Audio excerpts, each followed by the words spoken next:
அனைவருக்கும் வணக்கம். மேலே என்னோடய பின்னாடி இருக்கிற தென்னை மரம் பாருங்கள். இந்த தென்னை மரத்தில் என்னென்ன கிடைக்கும்? இளநீர் கிடைக்கும். அதுக்கடுத்து வந்து பார்த்திங்கன்னா இளநீரே வந்து கொஞ்ச நாள் விட்டிங்கன்னா தேங்காயாக கிடைக்கும். அதே இதாச்சுனாக்க அந்த தேங்காய் வந்து பார்த்திங்கன்னா கானாடுறதுக்கு போச்சுனாக்க உங்களுக்கு தேங்காய் எண்ணெய் கிடைக்கும். அந்த கானாடின பின்னாடி மாட்டுக்கு புண்ணாக்கு கிடைக்கும்.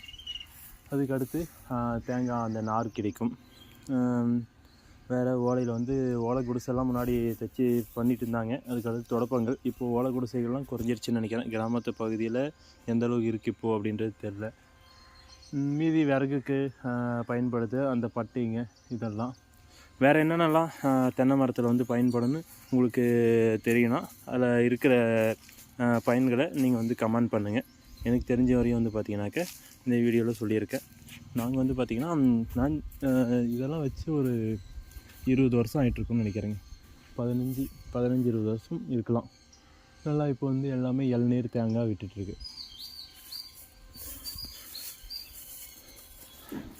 நீங்களும் தென்னை மரம் உங்கள் வீட்டில் வளர்க்குறீங்களா?